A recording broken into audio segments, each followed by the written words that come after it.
You may have found yourself thinking at some point in your life the way Holly Girth used to think, that even though she was by nature an introvert, she had to force herself to become an extrovert if she really loved Jesus. I thought that the more people in my life equaled the more I love Jesus and the more I love people. So I literally forced myself to the brink of burnout. I was at a conference. It had been a year full of traveling. I think it was my 20th trip. And I did a keynote, and in Sunday morning worship, I could not stop crying. And I felt like God said, it's time to go home.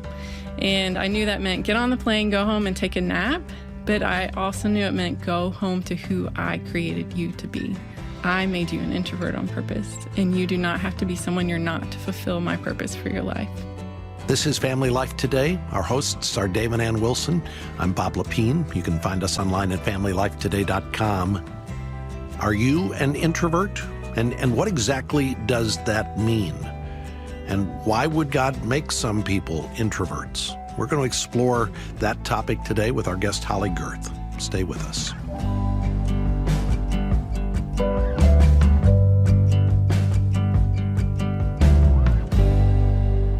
And welcome to Family Life Today. Thanks for joining us. You think this is going to work? I mean, it's a national radio program with an introvert. I mean, do you think? I think it's going to be amazing. Do you? Yeah, and I think people are going to be excited. We are going to be talking about introversion and what it is and how it affects marriages and parenting and relationships. And we've got Holly Girth joining us today. Holly, welcome. Thank you for having me. Yeah, thank you for being here because this is you, right? Yes. You are an introvert. I'm an introvert. And you know this is going out in the wild. You know this is going out to hundreds of thousands of people. I'm trying not to think about it. So. But thanks for bringing it up. Yes, thanks for that. But I mean, it's got to feel somewhat comfortable. There's only a couple of us in the studio. Yes, that's great. I love that. So I'm just going to focus on all of you. Holly is an author. She is a wife and a mom. She's a counselor. She has a master's of science degree in mental health. She lives in Northwest Arkansas with her husband, Mark, and they have a 27-year-old daughter. And she's written a book about introversion, the powerful purpose of introverts, why the world needs you to be you. You are an introvert. And when did you realize you were an introvert? I actually first heard the word introvert in college at a Cru meeting. I remember exactly where I was. Cru, Campus Crusade for Christ. Campus Crusade. And I was sitting cross-legged on this old gray carpet, and they had a guest speaker talking about personality types, and they said the word introvert. And it was this huge aha moment for me because I realized not only is there a name for the way I engage with the world, a whole lot of other people engage with the world this way too, because actually half the population is made up of introverts. Why was that such a pivotal moment that you remember so clearly? Well, we do live in a more extrovert-centric society. That's not been true throughout history. It's not even true everywhere in the world. But today, that's a little more dominant. And so even though it's about 50-50, introverts can feel like maybe I need to be a little bit different than who I am. And so it's really been a journey to say, no, God made me an introvert on purpose, for a purpose. And I believe that introverts and extroverts are actually a complementary pairing that God intentionally put in the world. Now, what do you mean we live in a, what'd you call it? Extrovert-centric. Yeah. I mean, it always hasn't been that way, because I'm an extrovert, so I'm like, what are you talking about? I think the world is awesome the way it is, but it hasn't always been that way. Some places, for example, Finland is a very introverted country. A lot of more Asian cultures are a little more introverted. North America tends to lean more extroverted.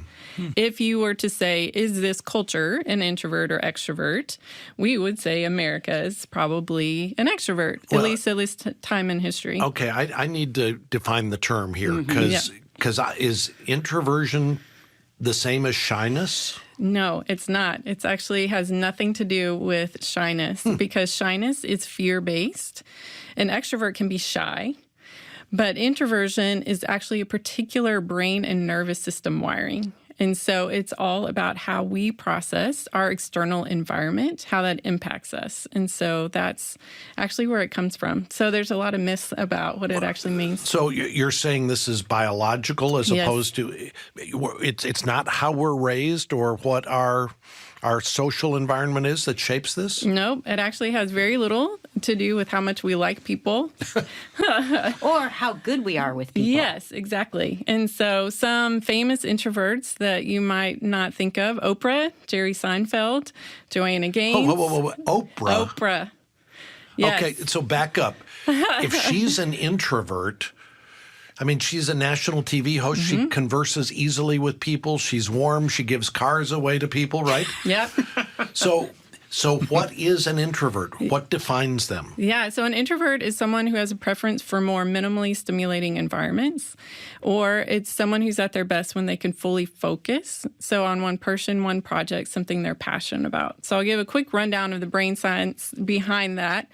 So introverts and extroverts differ in three primary ways. First, the neurotransmitter, which is a brain chemical that makes us feel best. So extroverts feel best through one called dopamine that works kind of like caffeine. It revs us up, prepares us for action. It's released in our systems when we have a lot coming at us from the outside. So loud room full of people, lots of dopamine going on there. So introverts kind of have a level of dopamine that already feels good to us. It's like we've had our morning cup of coffee. If we have a lot more coming at us, it feels like having an entire pot of coffee.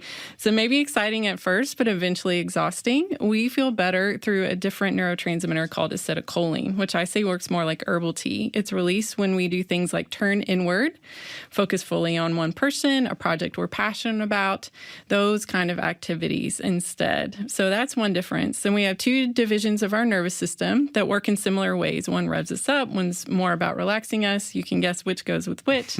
And then we even use different primary brain pathways for processing. So an extrovert's primary pathway is shorter, faster, more focused on the present. So that's why y'all are usually good at small talk, because you can focus on the present and do that quick back and forth that introverts can envy sometimes.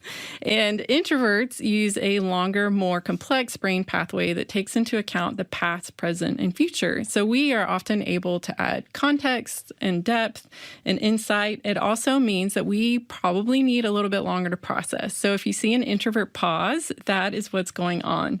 They're using that God-given longer pathway to process what's just been said, and then they're going to be ready to add something to the conversation. And so that is kind of a quick overview of three main differences. Man, I mean, that's like deep. That is? I mean, I'm listening to you thinking married couples, most of us have no idea the implications of what you just said. I mean, this should be premarital requirement to understand just what you taught between a spouse. Because what happens, you can get married and all of a sudden you're thinking, what is wrong with you? Right. If your spouse isn't processing out loud, or if they're pulling away when you want to be going to do something with your friends, you're thinking, there's something wrong with you and I'm right. Yeah. And you're saying it has nothing to do with who's right or wrong. It has nothing to do with that. Or you can be trying to really love someone well and being like, why isn't this working? Because one other difference that comes from the brain and nervous system stuff that we just talked through is extroverts and introverts experience happiness differently. So because of that dopamine, to extroverts, happiness feels like enthusiasm and excitement. Yes. Because of yes, right? Yeah. Can I get some cheers? Yeah. To introverts, happiness feels like calm and contentment. So you can imagine in a marriage where a well-meaning extrovert is trying to get their introvert to be happy. The introvert's actually already happy, but they don't look like it externally, maybe in the same way, or vice versa, you know, where we just sort of even assume. So I say one exercise couples can do is say, what are your happiness synonyms? Ooh. So when I say happy, tell me some other words that feel like that to you. And it's interesting because a lot of times extroverts will say those words, excitement, and introverts will say something more like calm. Let's do it. Let's do it with these guys.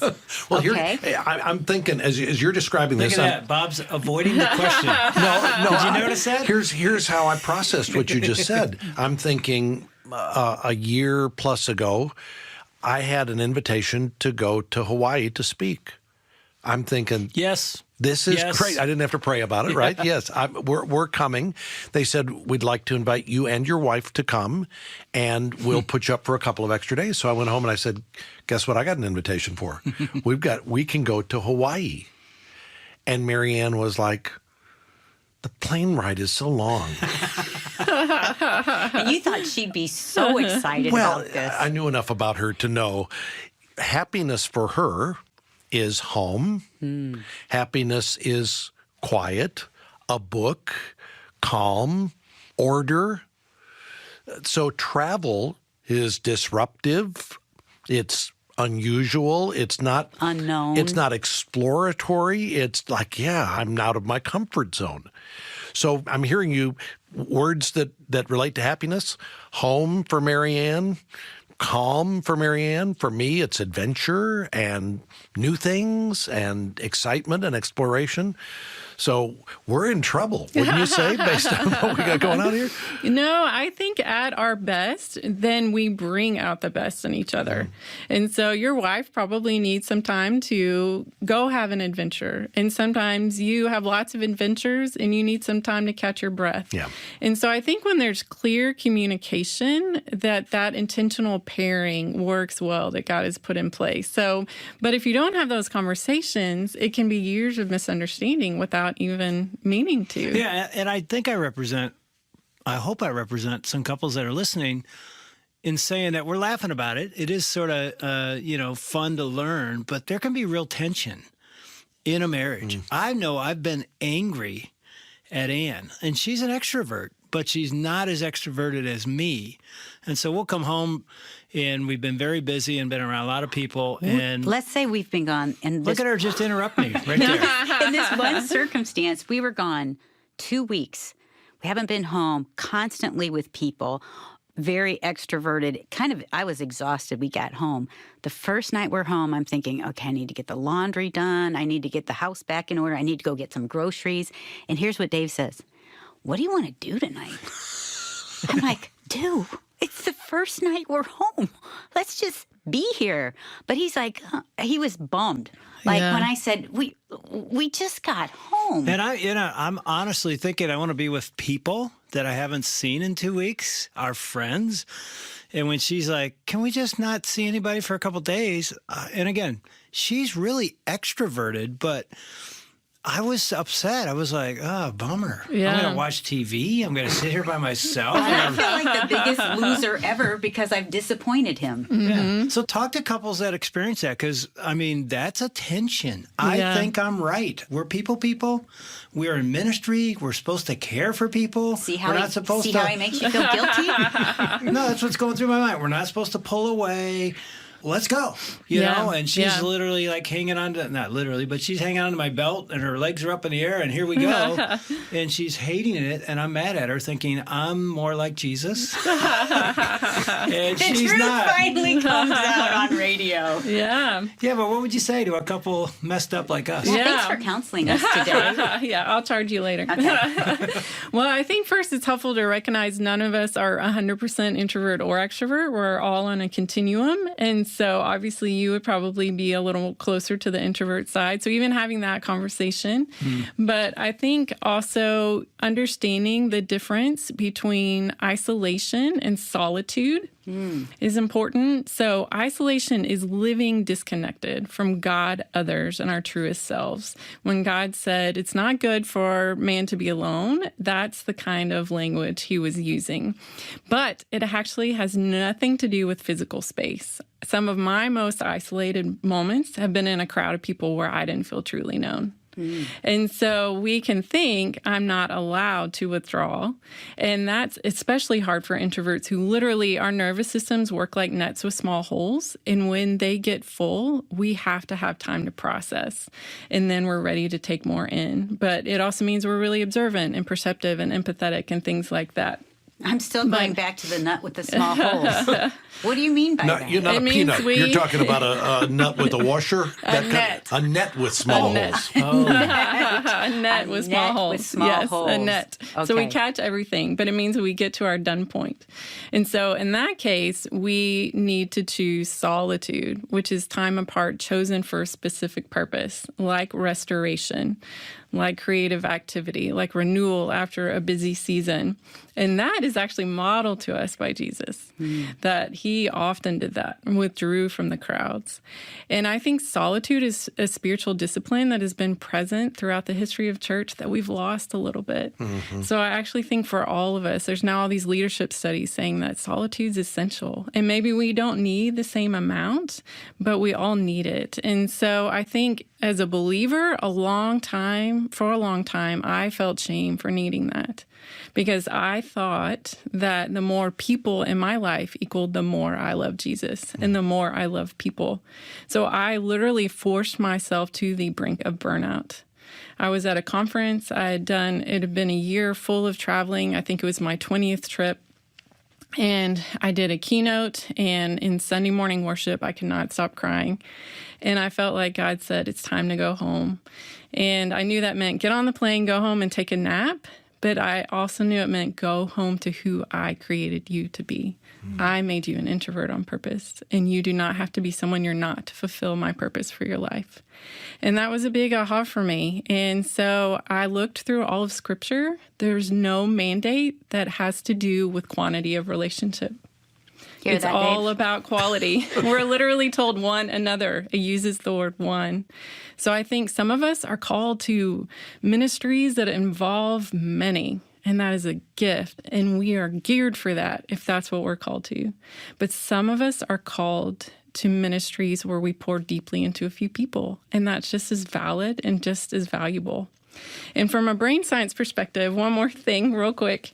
We actually have two other neurotransmitters, oxytocin and vasopressin, that regulate how much time with people we need and how much time alone we need. They operate like hunger and thirst. And so when we are paying attention to them, God has built into us, okay, you need time with people now, or you need time on your own now. And probably you and I, Dave, we probably differ in that a lot. You probably have a lot more oxytocin, where you need a lot more people time, which fits with the ministry God has given you. I'm a writer who needs to spend hours alone most days of the week to get done what God has asked me to do. And I'm okay with that. And so I think that's really beautiful that God has built into us how much time we need with people, how much time we need on our own, and just learning to understand that about each other can be powerful. I'm thinking even in my marriage, I often haven't valued that in Ann. You know, if she would come home from the conference like you just talked about and said, I need alone time, it'd be like, why? You don't need alone time. You and I need to go out, rather than going, wow. How do we get to oneness Right. when our priorities and our desires and our oxytocin levels and all of that are so different? When she'd come home and say, I need alone time, and you're going, no, I need you to be engaged with me doing this. Now we're at cross purposes, and the goal is oneness in marriage. And we do it with our kids too. Great point. I want you to be more like this son or daughter when we're not stepping back and going, no, I want to know you. Yeah, I think there's a powerful question that we can ask in any relationship that can be a game changer. And it's just, how can I love you well right now? Because we assume that other people need to be loved the way that we do. And so you have the best of intentions when you're trying to get your wife to go out with you, because you're assuming that she needs the same thing as you. Like, the intention is good.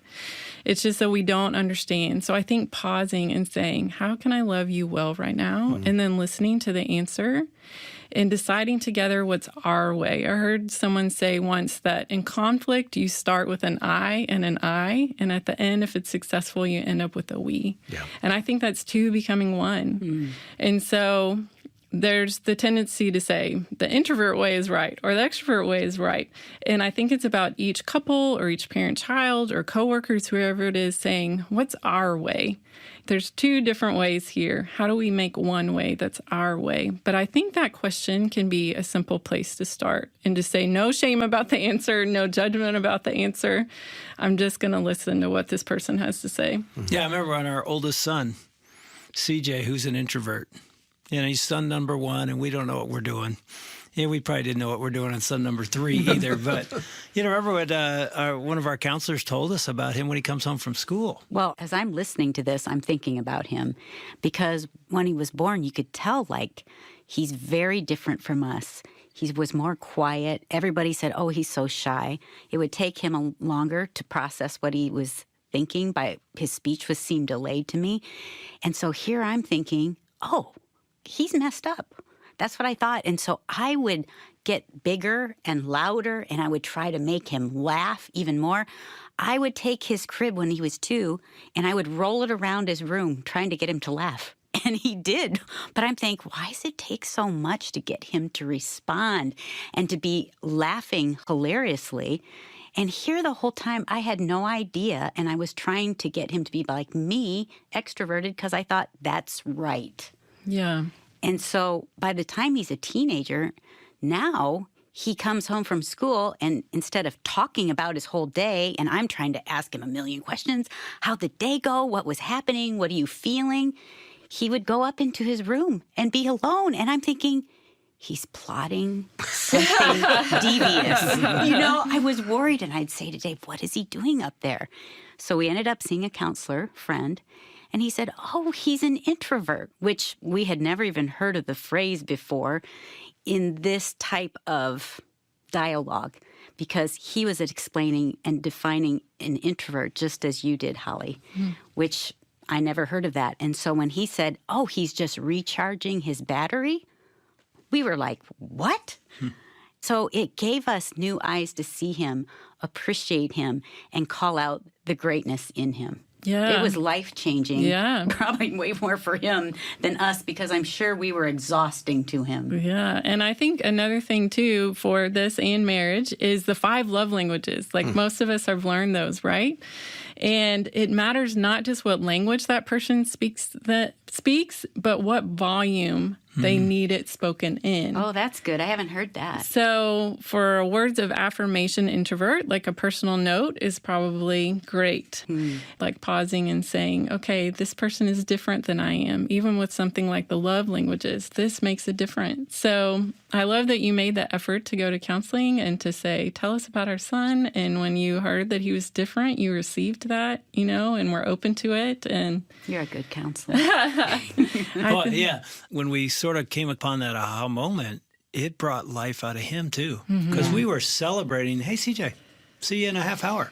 Because he would go upstairs, and he's not building a bomb or anything, we thought. And he'd come down, and there was life. He was in a small group that we were leading a couple years ago with pre-marrieds, and he'd already been married.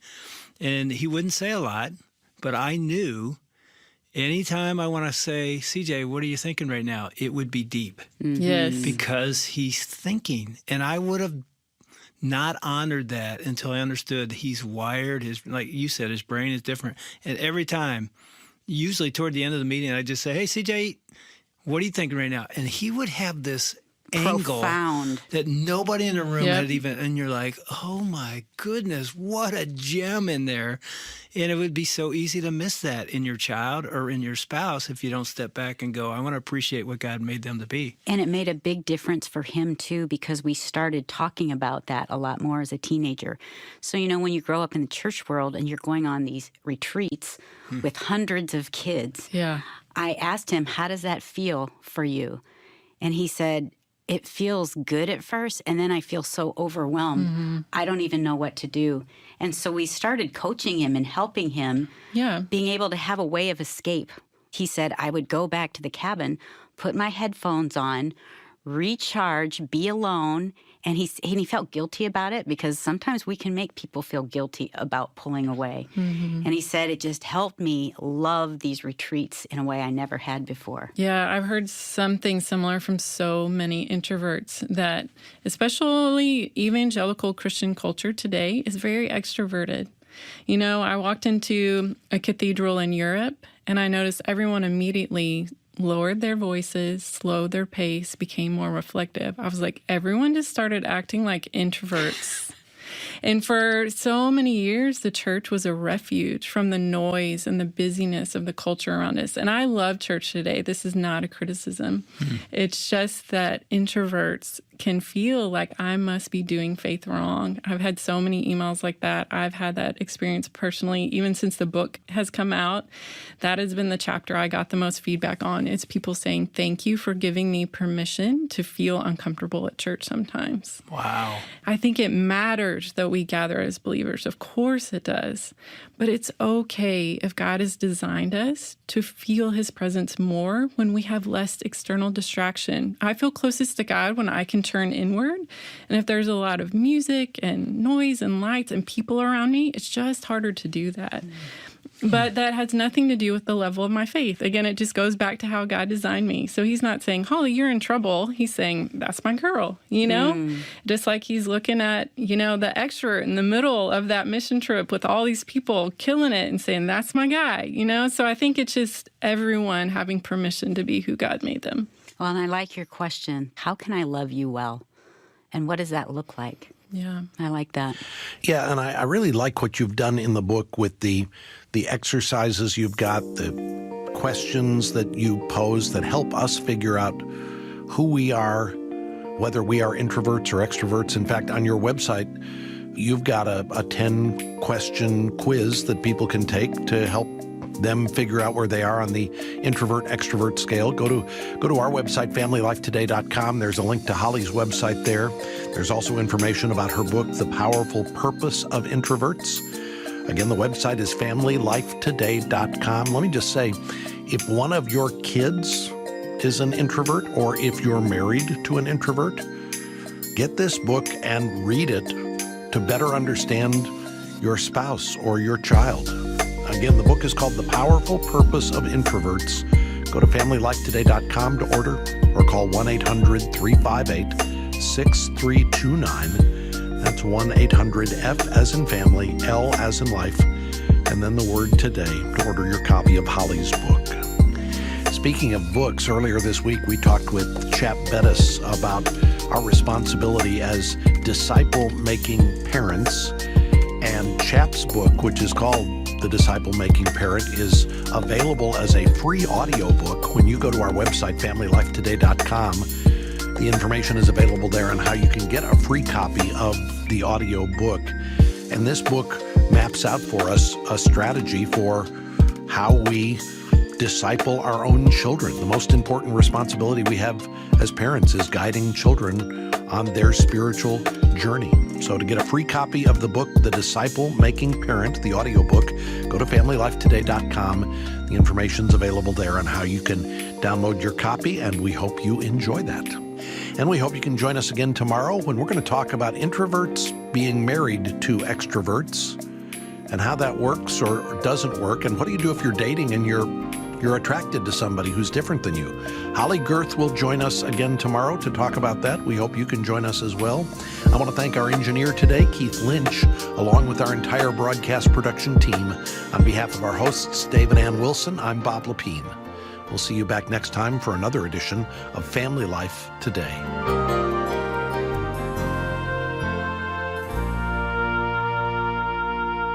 Family Life Today is a production of Family Life of Little Rock, Arkansas, a Cru ministry. Help for today, hope for tomorrow.